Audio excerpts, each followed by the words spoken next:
Not too bad. Jackson here. Welcome to another episode of Not Too Bad Studio Tips. They're okay. They're not the best. They're not the worst.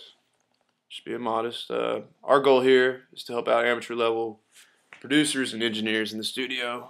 This episode is brought to you by Onnit.com. That's ONNIT.com, the makers of Alpha Brain. I use it in the studio. I think it helps me a lot with cognitive thinking abilities, recalling information, things like that. Just brain function overall. It's not a limitless pill. It just kind of clears the fog, I think, in my opinion. Go to Onnit.com, use promo code VOLTS, that's VOLTS, to get 10% off any order. All right, now let's get to our question for today. Let me pull up my email. This comes from Jason in Oklahoma. Put your name in the subject, just so and so from so and so, and for future reference. Jason says he's built up a nice collection of synths in his studio, just playing around, and now he's getting into recording. He doesn't like the sound he's getting, or whatever, and he's wondering if it's a sound card, and he says he has an FA-66 sound card. I mean, I'm not familiar with that, so let me look that up real quick. 66. Looks like Roland makes it. 24-bit, 192 kilohertz, Firewire. Let's look at the I/O. Looks like it's got 2 inputs from just what I see on the interface. MIDI in, that's cool, dude. I'm not sure if has digital optical out. I'm not sure that if it has a SPDIF digital out, but it's 4 output. Yeah, dude, that's pretty legit. I mean, that seems like that's got a lot of punch for the size. Pretty small unit. It should be great for a project studio. This is not going to affect your sound at all. A lot of people tend to blame their analog to digital converters for their bad sound. It's just not the case. I mean, I've seen in the past, in my opinion anyways, I've seen in the past videos and studies been done, double-blind testings on $25 sound blaster cards compared to like $2,000 Apogee converters or whatever. Sorry, I got a little bit of an allergy anyways. But I think when these tests are done, there's no real comparison between the two. I mean, you're not able to figure it out. It's like when somebody goes out and they buy a $2,000 sound card and they bring it into their studio, they start using it. Their perception is this is going to sound better. So when you play back something, guess what? It sounds better in your head.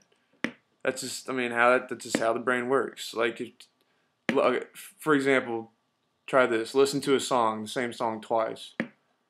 The first time, listen to one instrument and only that one instrument the whole time. Just focus on that. And then the next time, listen to another instrument and just focus on that. Your perception of the song radically changes. I've done this many times in the studio just for my own, pleasure. I don't know why, because I'm tricking people, but they say, the vocals sound a little bit soft. Can you turn those up?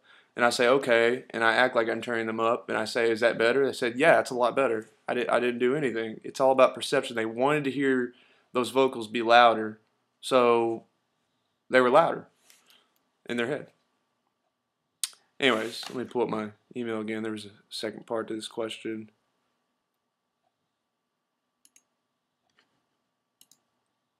Okay, he's saying should I get an interface that has more ins and outs so I can hook up all my synths at once? I wouldn't.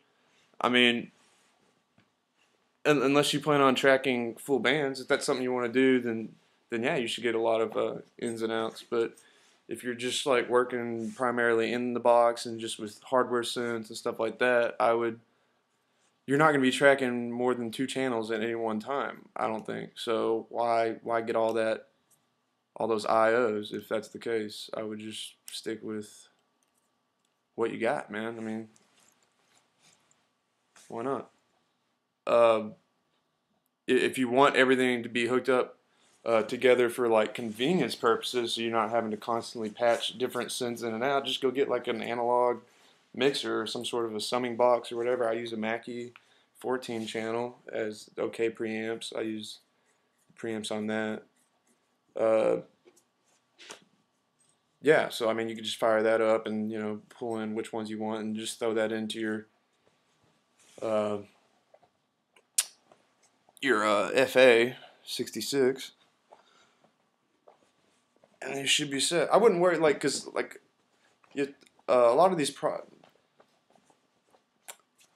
don't blame your sound on these products, because I've seen, like, in the past I used to do that, and I went out and spent like a terrible amount of money on what was supposed to be the best products at the time or whatever, or pretty close to it, and that's some of the worst music I've ever made. It has nothing to do with the quality. I mean, it has a tiny bit to do with it, but it's not. It's all about making good music. If like, pick your favorite artist. If that song was made in a project studio with somebody that knew what they were doing, they really been doing it a long time, instead of like a really big, large budget studio or whatever, that album would have still turned out okay. That album would have still been, because it's good music. So yeah, don't worry about the gear so much. Just worry about your craft and getting better at it. Alright, was there any other part of it? No, that's about it for his questions, I think. If you have any questions, email me at voltunited@gmail.com. I'll put it in the bottom so you can find it, and I'll address your question as soon as I get to it. Alright.